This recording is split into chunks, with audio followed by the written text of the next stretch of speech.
Now, these aren't jokes. These are thoughts. These are things that make you say, this may seem terrible, but oh my God, I didn't know you were black.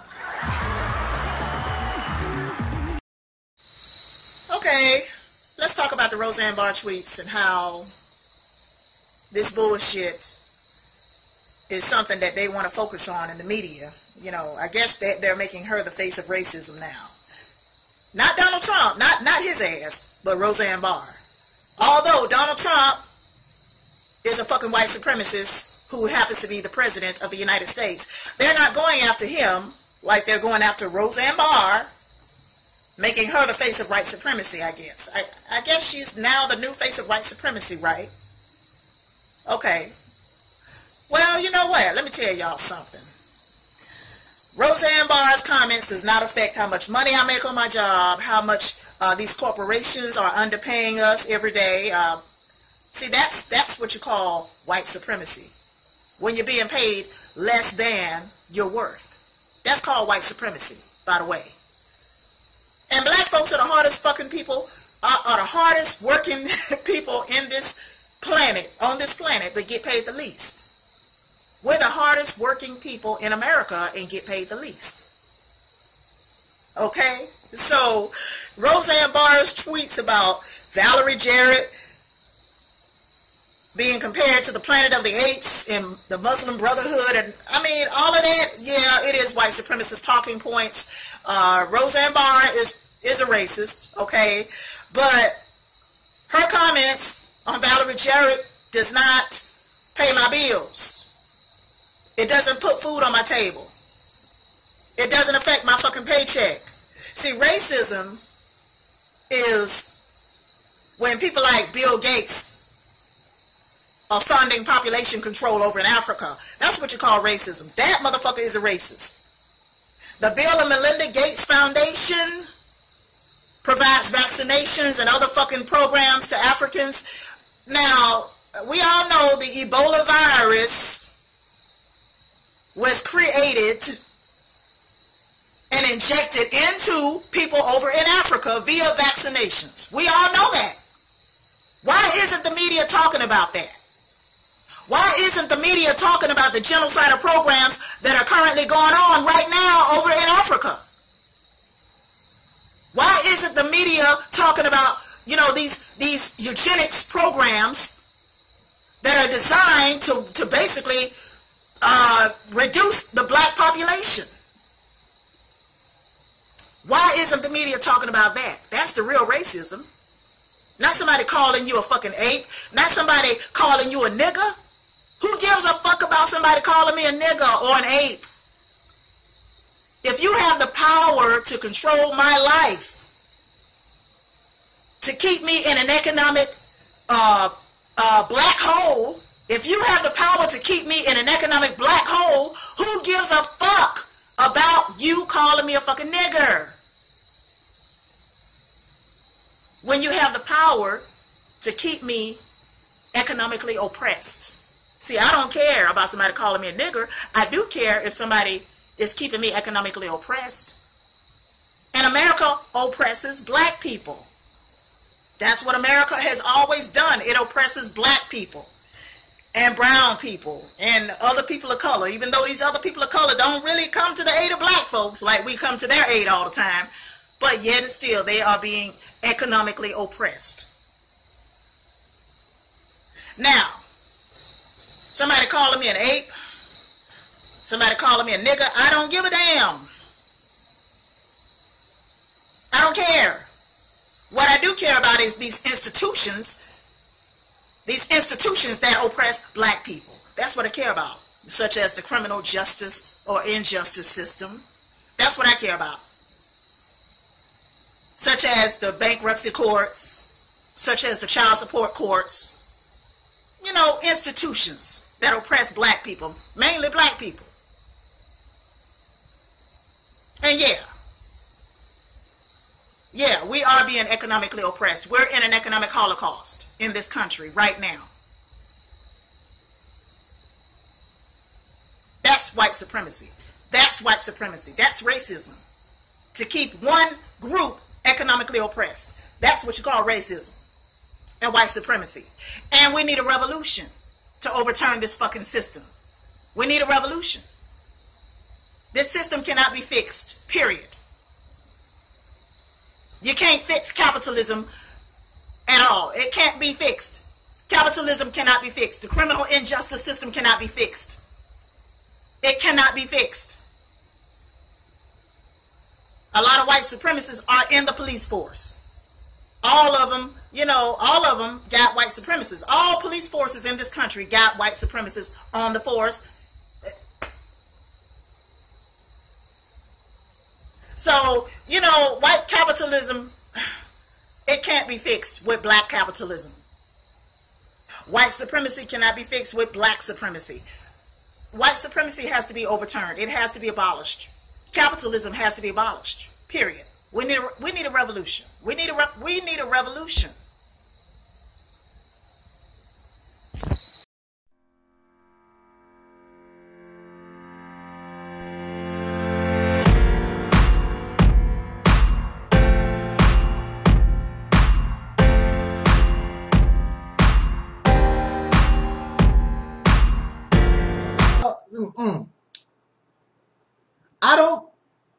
I don't think I got the memo. Did y'all send me a memo? Did somebody? Maybe I have to check my email or my mailbox again, because I didn't get the memo. Do you know what that memo's supposed to be? I didn't get the memo that black men or soul brothers are a threat to white, pink, or Caucasian supremacy. The black man is a threat to white supremacy. I hear that all the time. Well, you know, the white man is scared. The black man's a threat to his world, to white supremacy. Is that right? Let's explore the reality, y'all. If the reality might agree and reality might disagree, let's see what the reality is. Let's start off with this example. Do you know what a rattlesnake is? That little snake that runs around, and when you hear that rattle, you know, well, but that rattlesnake rattle. Now, when you hear that rattle sound, for those who are familiar with that snake, it becomes a threat. And why does that sound becomes a threat? That sound becomes a threat because you know that rattlesnake can bite. That rattlesnake can kill you. That rattlesnake is carrying some poison that can cause you serious harm. In fact, that snake can take your life. Thus, the rattlesnake is a threat because that rattlesnake can cause you harm. There is another snake, I believe it's called a hognose snake. Correct me if I'm wrong. It's been a little while since I studied my nature, watched my nature films. But I believe it's called the hognose snake.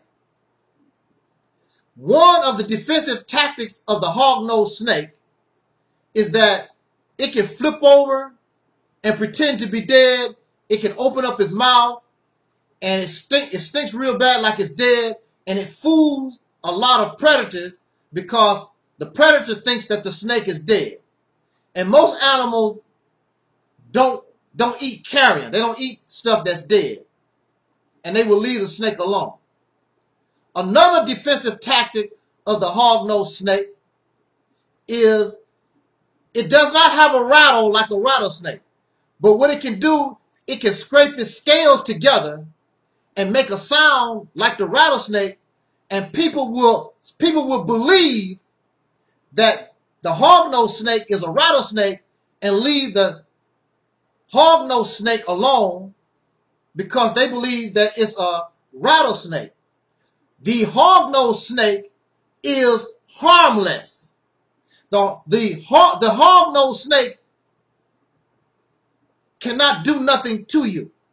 It's harmless. The hog-nosed snake is not a threat. The rattlesnake is a threat. So, there are many soul brothers, black men, Africans, whatever you want to call yourself, because y'all really don't know what the hell you are. You can't make up your mind. The mighty Hebrew, I'm a more, you don't even know what the hell you are. You confused, so I don't know. I don't know what to call you. But you become a threat to white supremacy. So, using the analogy or the example of the rattlesnake, what is it that black men, soul brothers have now or in the past that make you a threat to white supremacy? What is the poison that you're carrying? What is it that you're doing or what you have done that make white folks scared of you? Now, what Caucasian people do, they pretend to be scared. They do that all the time. They're not scared. They use that to justify putting you in jail or blowing your brains out. They are not scared of you. You are a threat. Over 300 years, you was a slave. How was you a threat? Over 100 years, you was under Jim Crow, the black codes. When was you a threat? When, I didn't get the memo. When did the black man become a threat? What is the poison that you're carrying to cause fear and that can cause them death, cause white supremacy harm? When did you get it? When did you cause them harm? I have no record, and I don't know, except a few very minor incidents like Nat Turner had an uprising and killed some Caucasian people or whatever. But as a whole, as a collective, we're not talking about individuals or what an organization done. We're talking about as a collective, because when you say black men are a threat to white supremacy, you're talking about a collective, and this collective has done nothing.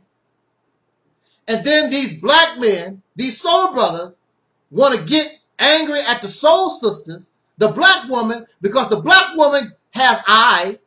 She can see you ain't did a damn thing. You're not no threat to white supremacy.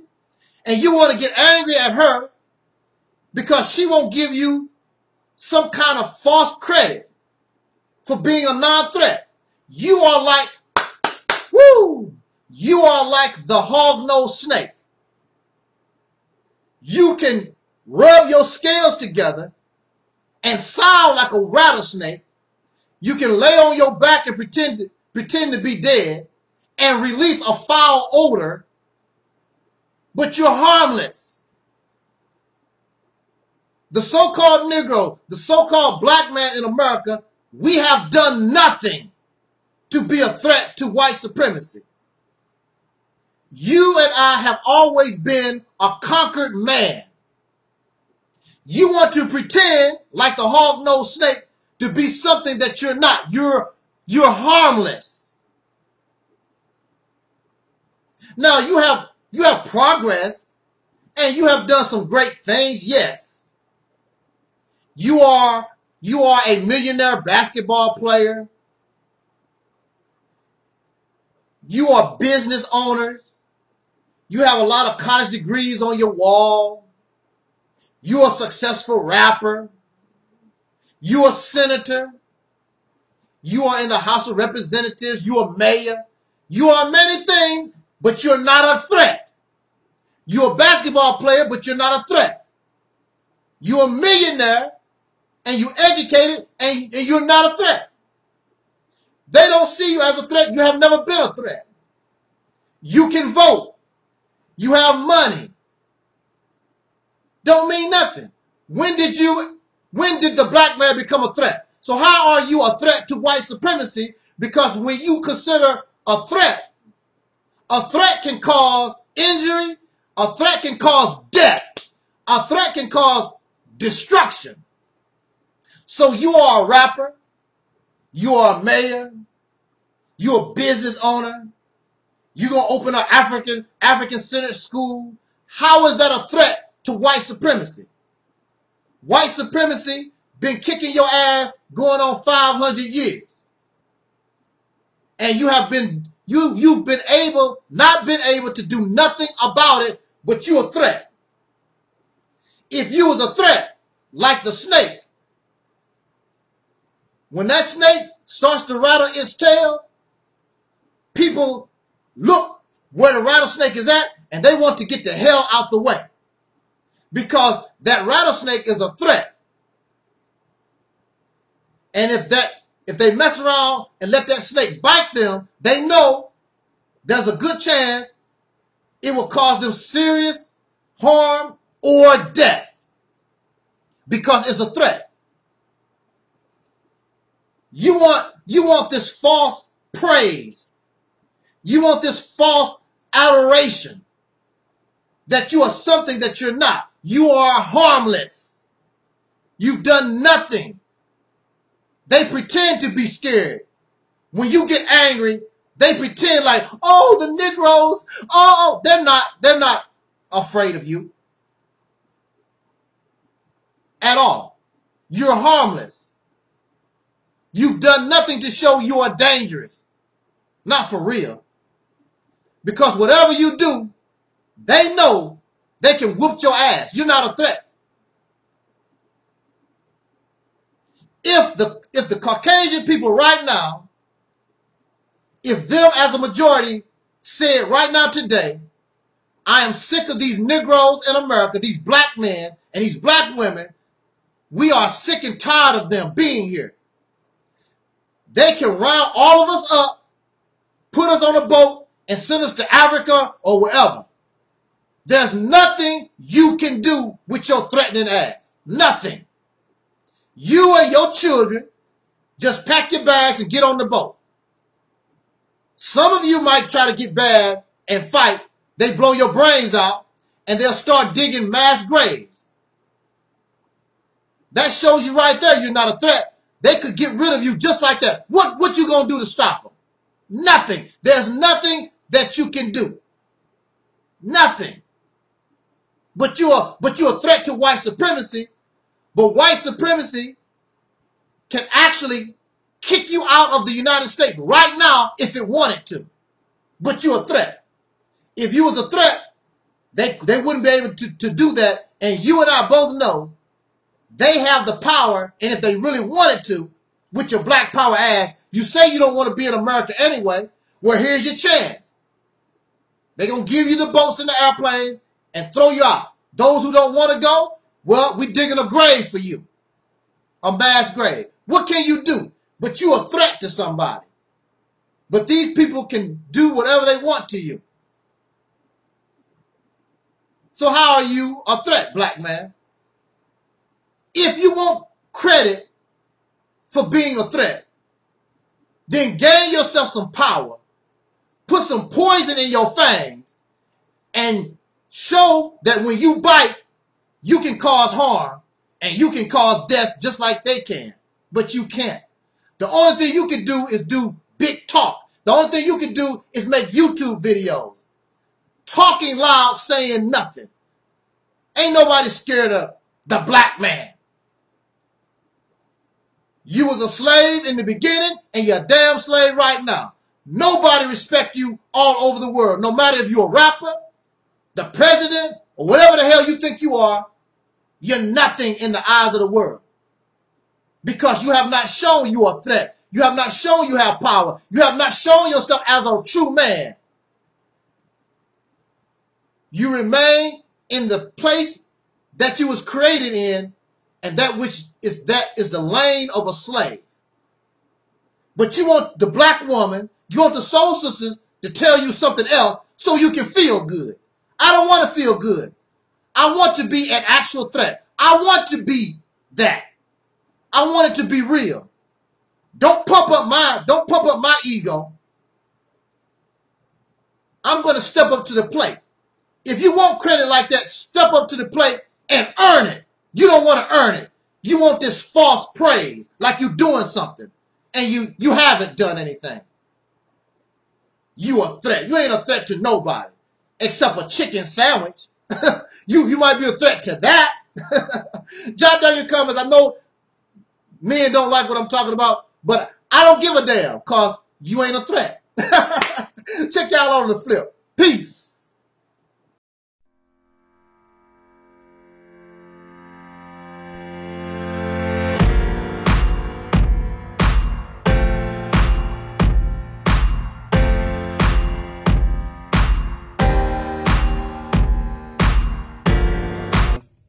Let's get on the soul train. All right. I want to speak and send this message to our soul sister. Is it Zaza Ali? And our sister Sherzad Ali, those sisters. Sisters with that type of mindset. I want to talk to you real quick. And this is coming from your soul brother. I wish to begin by using this example or analogy. I have a child. I have my son. My son comes home and brings me his report card. And that report card represents a lot of D's. Not A's or B's, but a lot of D's, failing grades. Now, as a parent, should I accept this as a form of success? Should I coddle my son? Should I make my son feel, okay, you bringing home these D's? In other words, you are barely passing. Should I allow my son, because I love my son, I don't want to hurt my son's feelings, should I allow my son to believe that this is a good thing, bringing home these D's? I don't believe. Now, if I am incorrect in any way, please feel free to correct me, because I'm not a parent. But bringing home D's is unacceptable, okay? It's unacceptable. There are many who are angry at your brother, Angel Snub 7, because they feel as though they have been bringing home A's, when in reality, there are D's on the report card. And I let you know, that's not an A, that's a D.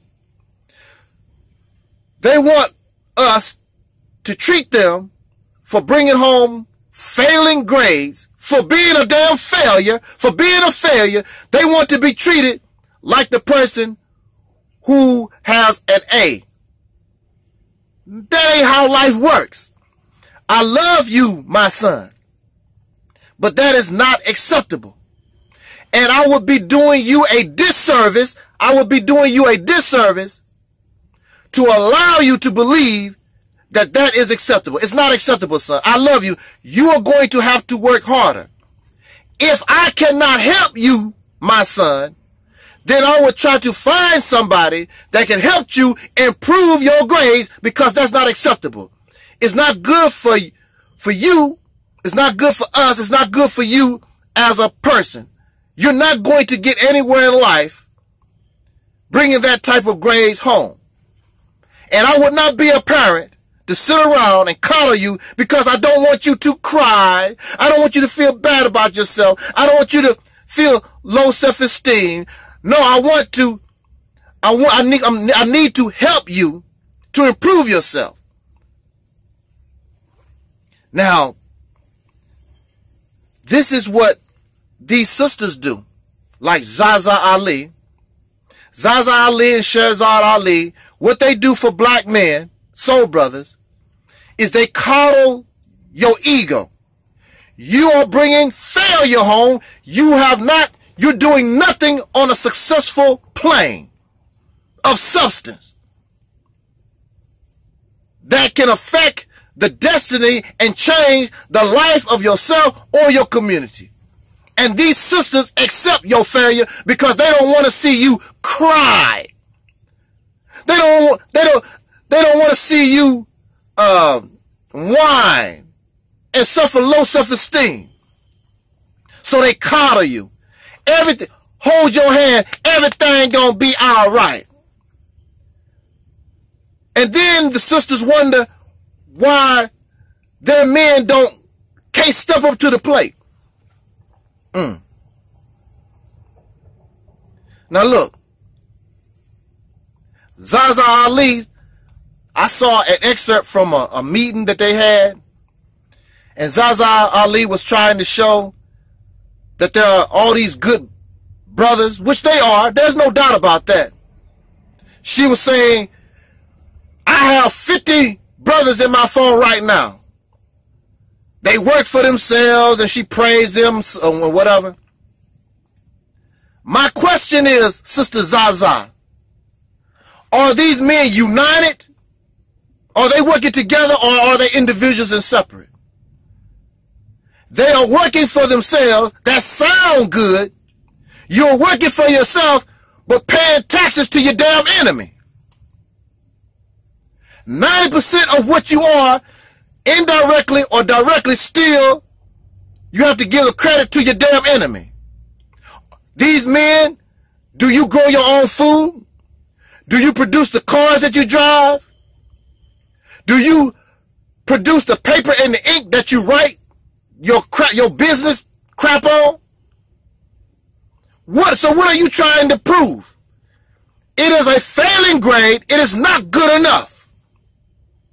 And you coddle them because of low effort. That's a low effort. How does these 50 men, what kind of effect do they have on the community? They inspire. Inspire to do what? When you still live and operate in the house of your damn enemy and depend on your enemy. Everything that you got, everything that you are, when these 50 brothers that's in your telephone, when they reach in their pocket, they pull out a damn white guy. George Washington, Abraham Lincoln, Thomas Jefferson, Grant. And they actually feel pride about pulling out this Caucasian dude that's on this piece of paper. You are living in houses. Most of the housing that you're living in was not built by you.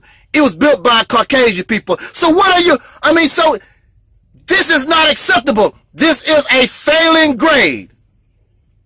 And you want to call these guys like they really doing something. I love you, my son.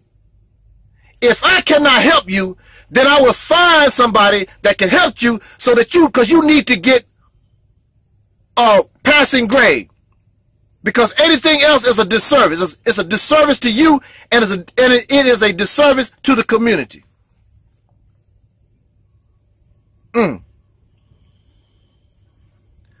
Well,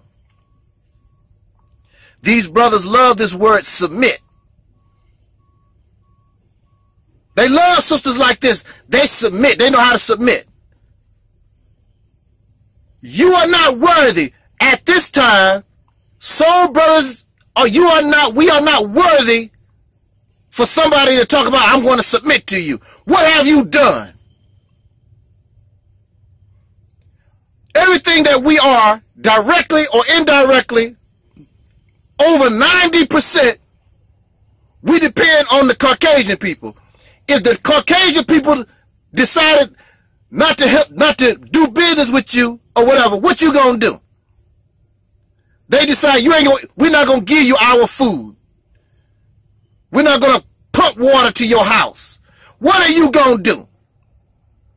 What is there to brag about? We're not making the grade. And we all know that there are, in the educational system, we all know that some of these people, they don't make the grade, but they push them to the next level anyway. That's the mentality of a Zaza Ali and a Sherzad Ali. You know this soul brother ain't making the grade, but you want him to feel good, or you just want him to feel good, so you'll go ahead and pass him anyway. Now look, they like this word submit. And the reason why the brothers love that word submit is because we have submit. We have submit going on 500 years. We lay down and keep letting another man pump us in the backside. So it's a good feeling for us that we can turn around and sisters like Zaza Ali and Sherzad Ali, they don't mind submitting to us, make us feel better because another man is pumping you in the backside. Why do these sisters act this way? Why do these sisters think like this? We are equal. We have different roles, but we are equal. Submit to you for what? We like this submission thing, Sister Zaza, Sister Sherzad. The reason why you think like this is because you have been brainwashed and influenced by that religious garbage that was written by men. That's why you think the way that you do. What makes a man special except he have a penis? You are not equal. You think that you have to submit. You are not equal. He's going to die. He has to drink water. He breathes air. What makes him so superior? You have to submit. And how come ain't nobody else submitting to this guy? You gonna submit because your mind is filled up with that religious rhetoric and dogma that men who hate women, they wrote from the Bible and the Quran and all this other crap. It did not come from God. God did not write the Bible. God did not write the Quran. It all came from men who want women to be their damn slave. That's all that's about. So they can feel good about themselves. And that's what it's all about. Slavery. Who can I make a slave? God wants slaves and the men want slaves. And y'all actually going for it. If you want respect, you have to earn it. These guys want to bring home a D, but they want to get rewarded. They want the brand new bicycle. No. You have to earn it. And you sisters do yourself a disservice, and you making your men even weaker because you are allowing them to believe that a D is just as good as an A. No. So Angel Snubbed Up 7 all over the internet. A lot of brothers don't like me because I'm not going to allow you to come around me with your D, parading it around like it's a F. You are a failure, and I'm going to tell you. And if I cannot help you improve yourself, I will direct you to where you can get help. But we can help one another. We know exactly what needs to be done. We have the wisdom, we have the understanding, and that is to begin to reject all this nonsense that we think that we know. Because it's not working. It's not working, brothers. I'm not saying, sisters, that we put each other down. I'm not saying that we make mockery. I'm not saying that we bash other folks. But this is the reality. The reality is, well, look, it's better to hurt than to continue our award-winning failing ways. You're not going to make it doing what you're doing right now. You're not going to make it. The enemy ain't nobody going to stroke your ego. These people don't care if you cry. They don't care if you whine. They're not going to be sad because you died from suicide from your low self-esteem. They don't care nothing about you. The reason why I speak the way I do is because I care about us. That's not going to work. It's not going to make you strong. We have to deal with reality, the way things are. And if you do that, in the long run, it's better for you. Right now, you ain't going nowhere. That's why, as a collective people, we have not progressed. We have done nothing. We have not gone no further than what they accomplished during the civil rights era.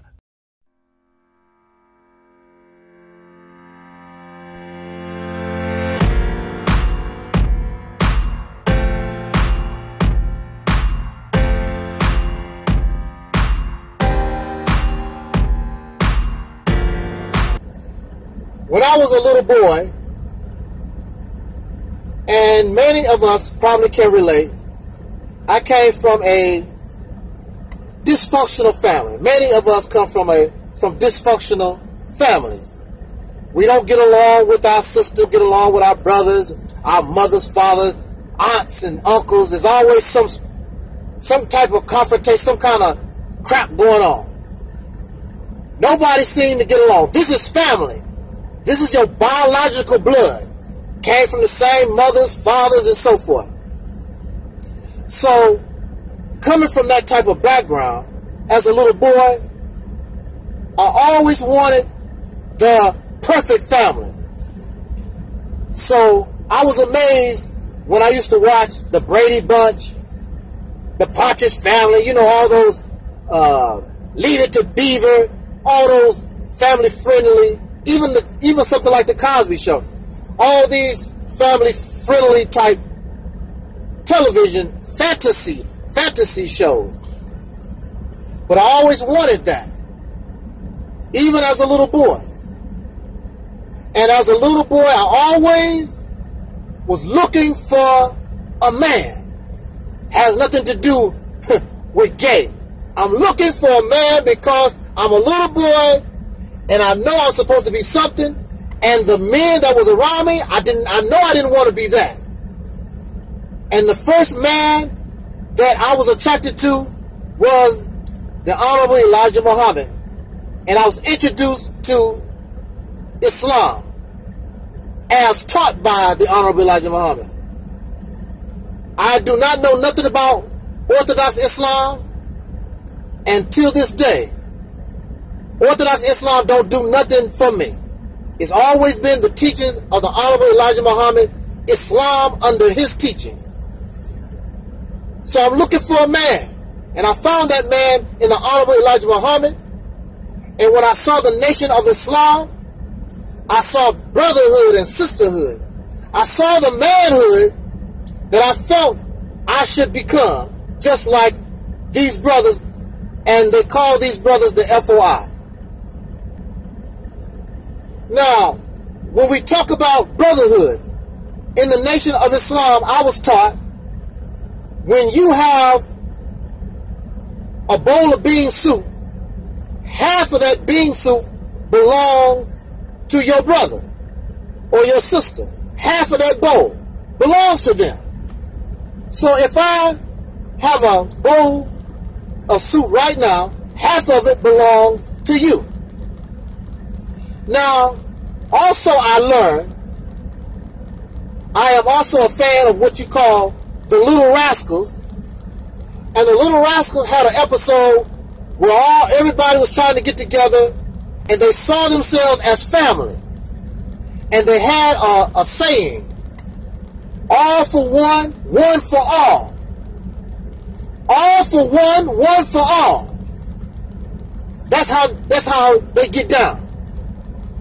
If I have a bowl of bean soup, half of it belongs to you. Half of it goes to my brother. Half of it goes to my sister.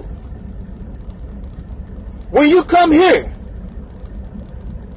to this ministry and we join together, that is what you want, and that's what I present. All for one, one for all. Half of my soup belongs to you. I'm not talking some crap. I mean what I say. If something goes down with you, it got to go down with me. When you feel sick, I feel sick. We all in this together. All for one, one for all. Brotherhood, sisterhood. If we gotta die, then we die together. All for one, one for all. That's how I want to roll. That's family. That's tight. And see, whether you like it or not, many gangs, they seem to be built upon something like that. Because if you hurt one gang member, you got to go after all of them. Brotherhood and sisterhood. That's how we need to get down. If I see that you need something, you should not have to ask. I have my brother or my sister is in need, I have to come to their aid.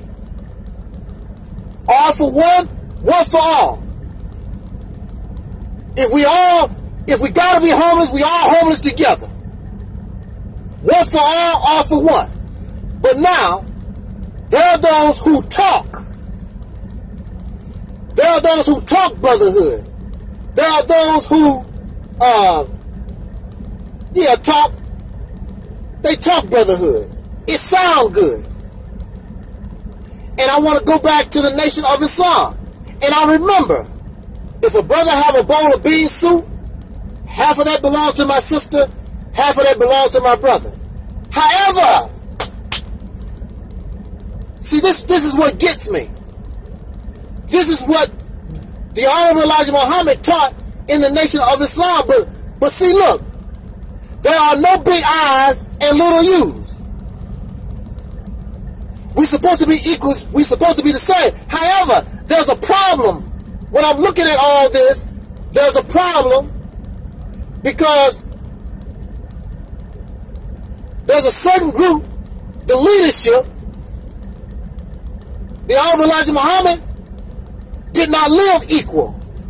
He lived on a higher level than everybody else.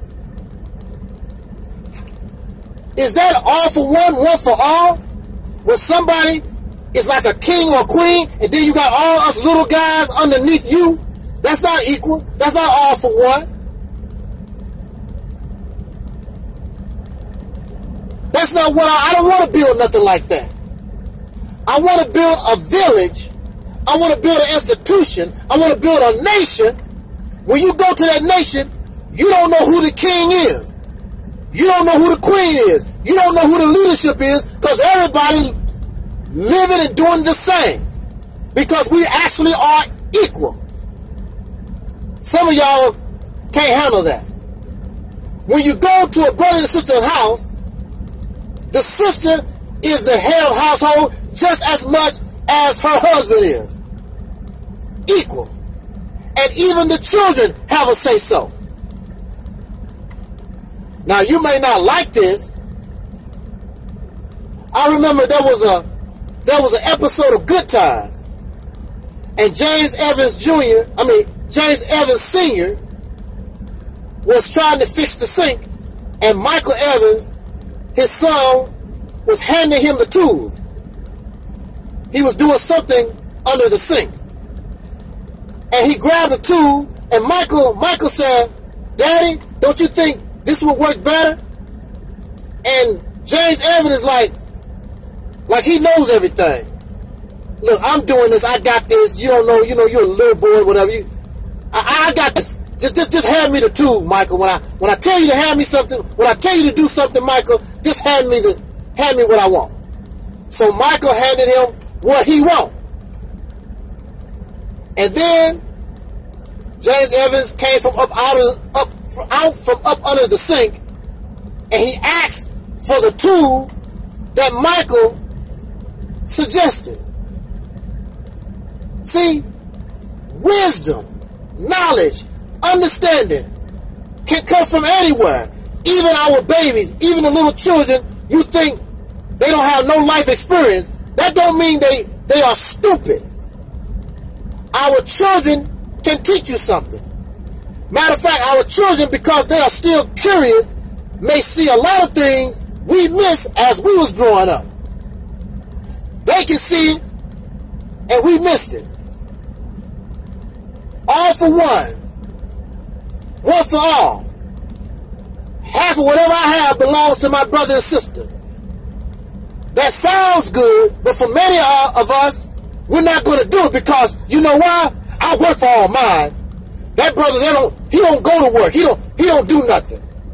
Why should he get half of what I got? See, that's your problem. You too worried about what somebody else is doing instead of carrying out the principle. If we carry out these principles, we will make everybody all for one for all, because we're going to uplift. If other brothers and sisters you think are not carrying their weight, then we lift them up so they can. Instead of being your stingy, greedy ass. Y'all stay with these white folks. You stay with the pinks. That's what you deserve. Y'all stay with them. You don't need a nation of your own. You stingy and you greedy and arrogant just like your massa is. In order to change, what's the sense of changing your condition if you're going to be just like your oppressor? That's what's wrong with Africa right now. All those people on that continent have the same mentality as their oppressor. Somebody want to be king and queen and better. They are not trying to uplift one another. There is no all for one for all. Nothing but exploitation. Just like you experienced under colonialism. So, matter of fact, I heard some of those African nations asking for the Europeans to come back and help them. That's sad. Because your mindset, your mentality is just like your oppressor. I don't want nothing to do with that. It makes no sense to try to change your condition just so that you can be the same as we are living now or worse. All for one for all. We take care of each other. A car is not more important to me than you. A house, a college degree, whatever it is that we're supposed to put all this value on has no value greater than my brother and sister. You are more important. All those who come to this ministry, and I don't ask you for a dime right now. I don't ask you for a dime. You are more important to me than anything, any material crap. That's why it's easy for me to go in my pocket and I can give out $100 and $200 or whatever. A new message has arrived. Because you mean more to me than material garbage. We should mean more to one another.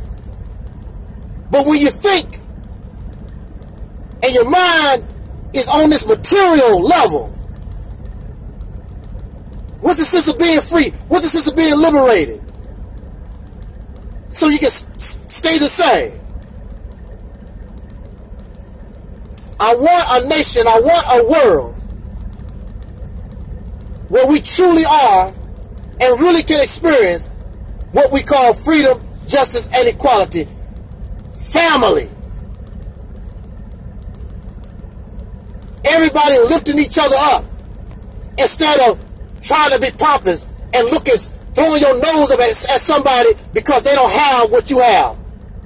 Work to help them get what you got.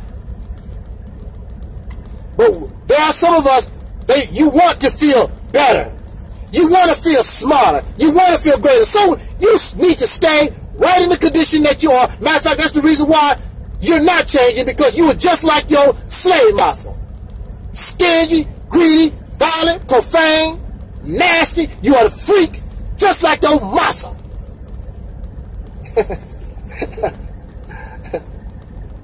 I'm looking for real brothers and sisters. I'm looking for real family.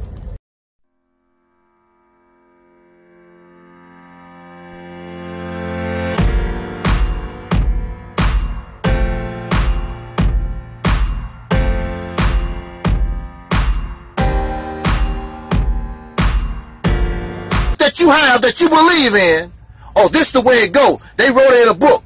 Somebody else in a book will say, expose, this is how it go. So you might believe it. So you might believe in Santa Claus, and somebody else will say, I can prove there is no Santa Claus. That's the problem with books and science. A very good example of books and science is Adolf Hitler and the Nazis. Had lots of books. They justified what they was doing because of history and science. And it seemed as though they used actual science. They proved how that the Nazis are the superior race. So if books is the truth, then there's nothing that Adolf Hitler and the Nazis said or done that was wrong. Because they had books to support everything they said and they done. Science and history supported everything they done. Well, see, they was wrong. But you can't be wrong. Books and sciences can be interpreted any way a person wants it to be interpreted. Now I know, Jesus never existed. There is no evidence. Matter of fact, all these prophets, Moses, Abraham, all these people are fictional. I know this. But there are many books that show me that Moses, Abraham, Jesus, God, all this stuff is real. Many, many books. So does that make them real because there are many books to say that Jesus, Abraham, and all these people actually existed? Now at the same time, there are books to show that these people did not exist. But see, I come to the conclusion that these persons did not exist because I use my brain. Until you show me some type of evidence my brain is telling me something is wrong here. These people didn't even exist. That's where I'm coming from. I am going to use common sense. Even when you read books, you have to analyze the books yourself. You have to use common sense. You have to use reason and analyze. You have to be like a CSI in the information that you're giving. Y'all take this stuff on face value. Comedic teachings, since you did not exist 5,000 years ago, you are taking somebody's word that this is true. You have not done any research yourself. You did not go to Egypt. You can't read hieroglyphics, whatever it is. You have no idea. You are basing your belief in what somebody else wrote and what they say. Because reality tell you, the descendants of slaves born in America, we have no connection to Egypt. We have no connection to Kemet. None at all. We have no contribution to that history at all.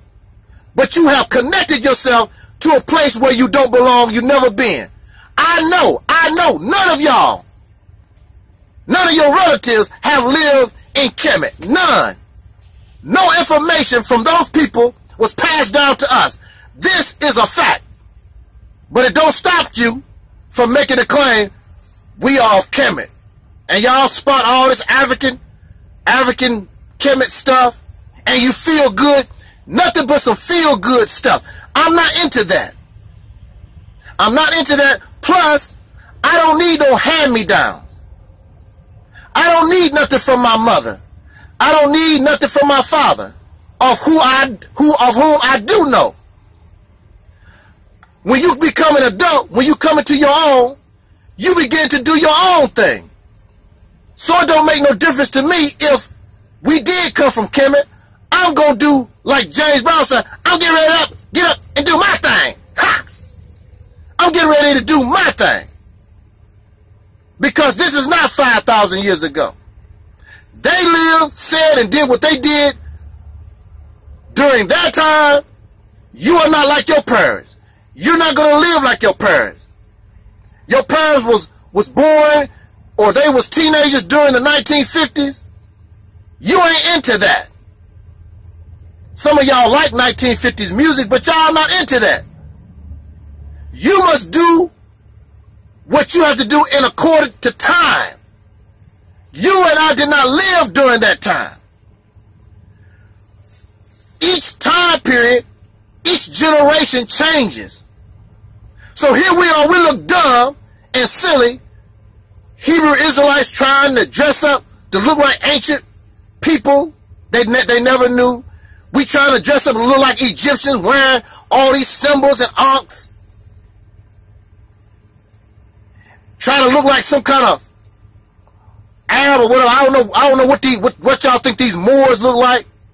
Trying to be somebody you've never been, instead of trying just being yourself. Well, we made into European. Well, you just have to start from there. That's what we are. We're chocolate covered Europeans. So what? That's what you are. We understand that and move forward and create our own dynamic, tossing out what we don't like and moving on. But you don't want to do that. You want to look like a clown and put on these costumes that have nothing to do with you.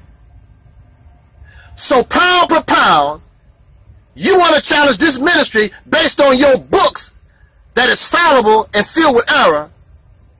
You ain't got nothing coming here. It's not going to work.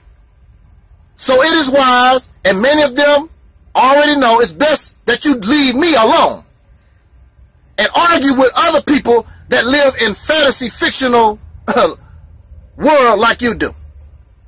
With that said, I just wanted to get that off my chest, knock the dirt off my shoulder. Until next time, y'all, I'll catch y'all on the flip-flop. Peace.